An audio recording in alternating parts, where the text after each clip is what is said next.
Bismillahirrahmanirrahim. Selamat sore teman-teman, balik lagi di YouTube channel ini. Ini masuk ke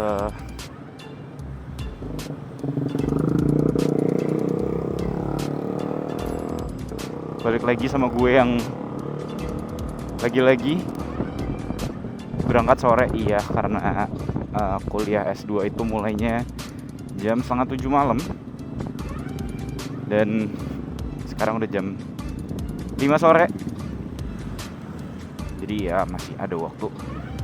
Kira-kira 1,5 jam nyampe lah ya. Dari Bintaro ke Karet dalam waktu 1,5 jam. Masa iya sih nggak nyampe? By the way, kita lewatin Pondok Indah dulu untuk jemput Ayang di kantornya di dekat SDBM situ, di Kartika Utama Pondok Indah. Wah, lihat ke depan udah mulai macet nih. Kayak kita motong aja, motong lewat gang jalur alternatif.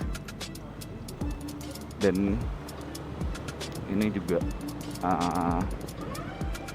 barusan agak rame di apa itu namanya, kayak ada supermarket yang jual daging kali ya, apa sih yang merah itu loh, So Nice, ya whatever it is. Cuman kayak sering banget di situ ada MC di pinggir jalan. Sayangnya gue nggak pernah ngalamin tuh masa-masa MC di pinggir jalan gitu. Kayak gue nggak sempat melalui struggle yang seberat mereka, karena gue pertama kali itu nge-MC di mall, nge-MC acara di mall yang menurut gue itu udah lumayan berat, karena lo harus ngambil perhatian dari orang-orang yang cuman emang sekedar lewat aja, kayak baru datang terus habis itu mau ke atas, mau makan atau mau ke toko apa, mau belanja gitu. Itu aja menurut gue udah cukup berat. Apalagi di pinggir jalan yang kayak yang lewat bukan manusia yang berjalan kaki gitu. Yang lewat motor, mobil.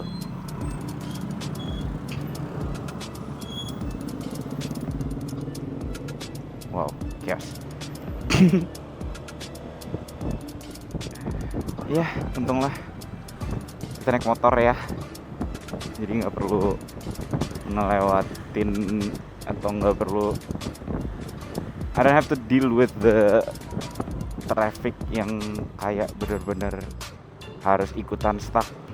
Karena motor kan fleksibel, kayak bisa filtering sat gitu.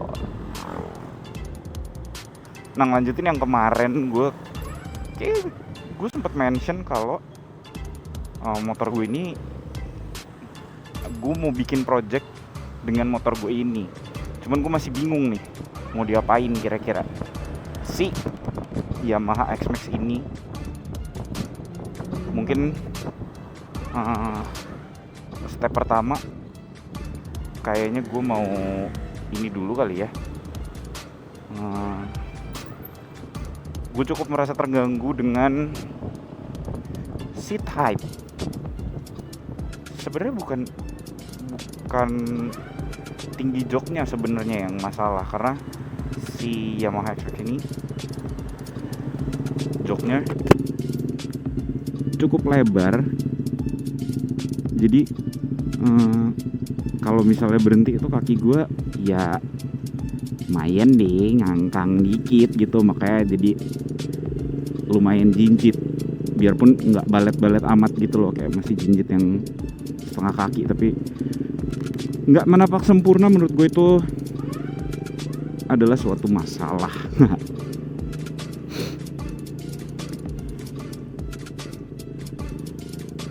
Oh ya, nih gue juga lagi agak sedikit pilek.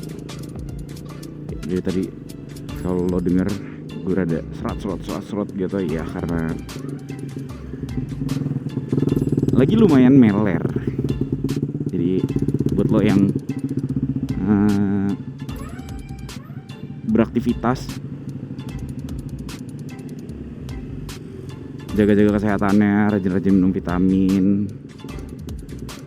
supaya badan lo lebih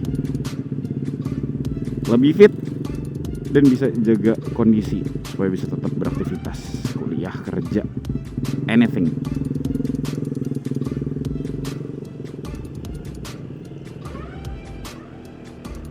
Oh iya, balik lagi ke project motor gue. Ya kayaknya yang mau gue kerjain pertama itu adalah ada kucing. Yang mau gue kerjain pertama itu adalah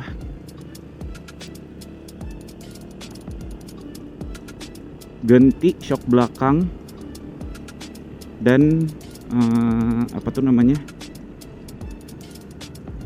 pendekin shock depan. Tuh, biar nggak terlalu jinjit amat, jadi kayak kaki gue bisa menapak dengan sempurna. Tapi gue nggak tahu juga, kayak kalau gue ngeliat orang-orang yang mendekin X-Max-nya kayaknya nggak terlalu bermasalah gitu ya, kayak nggak jadi gesrot karena this is the first time I was gonna lower my motorcycle. Pertama kali mendekin motor. Ya, finger crossed, mudah-mudahan nggak jadi mengganggu. Kita slowly aja kali ya projectnya, kayak nggak harus misalnya 2 bulan 3 bulan selesai, nggak harus. Berhubung anak kuliahan juga, jadi anak kuliahan yang lagi nganggur harus gue lengkapin. Jadi budgetnya juga kayaknya nggak se-fleksibel itu. Jadi ya udah, kita pelan-pelan aja. First thing first, waktu ini motor baru gue angkat, yaitu si ganti ban.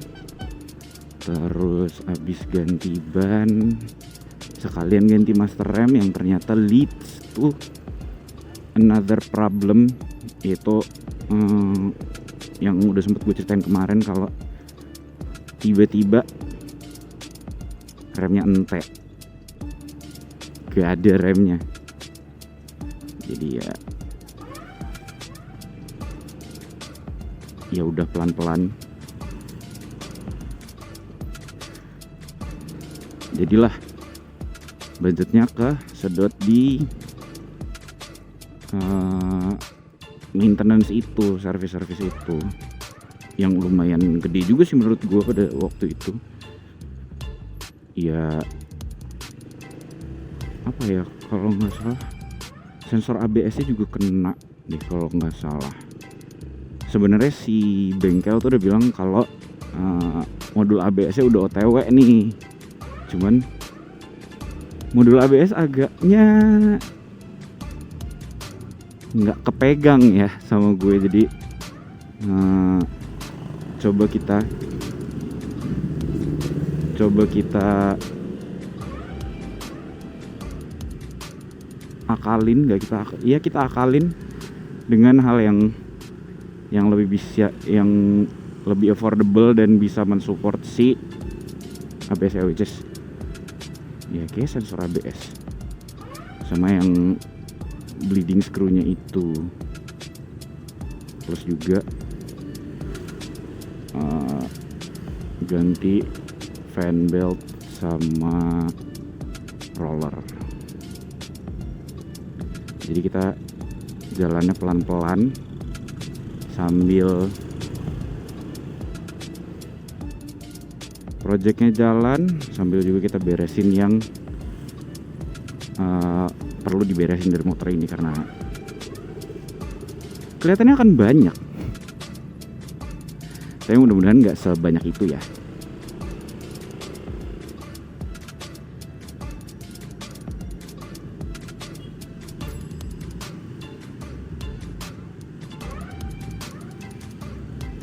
Nah ini keluar Bintaro jam segini ternyata tuh udah cukup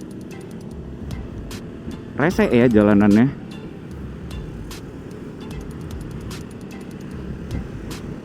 Karena nggak tahu, kayaknya kepengaruh efek dari arah masuknya yang lumayan, yang udah padat kalau udah jam segini. Jadi arah keluarnya pun juga berimbas gitu, kena juga.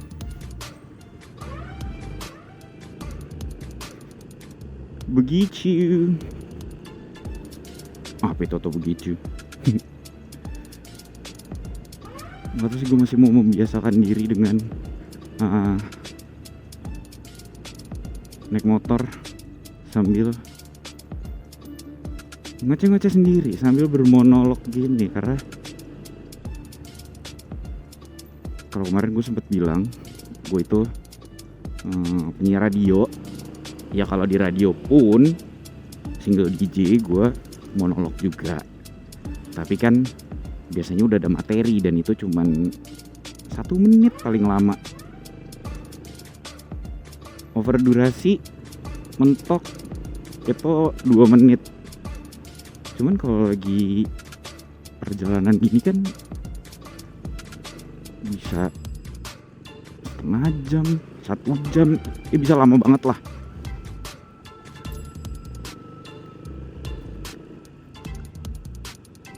Jadi gue juga sambil belajar lagi. Nggak, bukan belajar lagi, gue sambil belajar untuk bermonolog panjang tanpa materi. Jadi kita ngoceh-ngoceh aja gitu.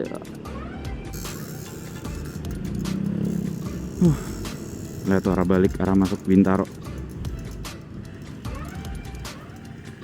Sebenarnya belum terlalu parah sih, karena macetnya cuman baru sampai sini, sampai apartemen Lexington Residence yang di ujung D Plus itu.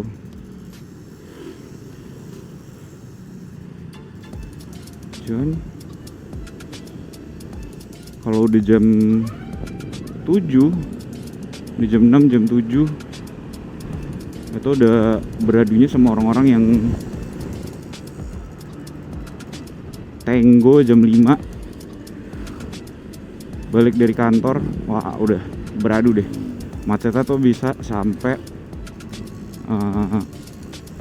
Paparon Pizza yang sekolah Harapan Ibu itu. Tuh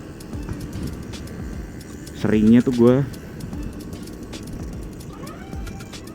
berhenti dulu karena nggak kuat macetnya.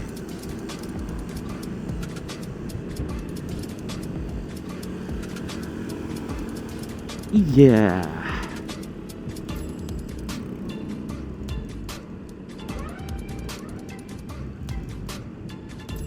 Nggak ngeh kalau kameranya ngantuk.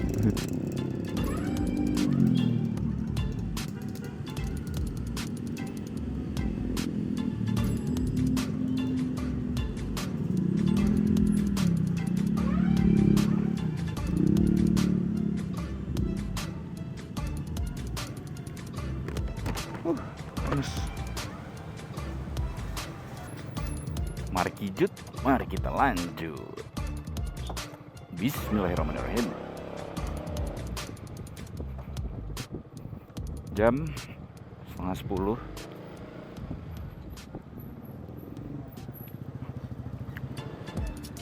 menuju pulang.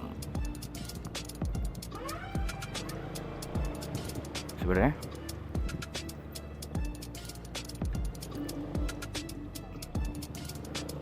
kalau nganterin Adin tuh enaknya jalan balik dari kosannya itu di jam 10 kurang 15 ya, setengah 10 juga oke sih, karena masih belum terlalu sepi jalanannya. Jadi ada waktu buat nunggu jam 10 sampai di Semanggi. Kenapa? Karena kalau sebelum jam 10 lewat di Semanggi kan harus lewat pinggirnya tuh yang kolong. Nah, kalau udah di atas jam 10 motor udah boleh lewat jalur cepetnya. Jadi ya kita lihat aja apakah gue sampai di Semanggi sebelum atau sesudah jam 10 atau jam 10 pas. Gue baru ngeh karena baru ini pakai helm full face untuk sehari-hari.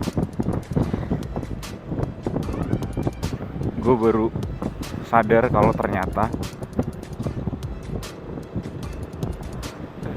pakai helm full face tuh gerah ya, gerah banget.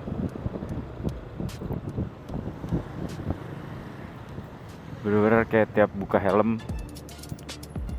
kuyup lah selalu kepalanya.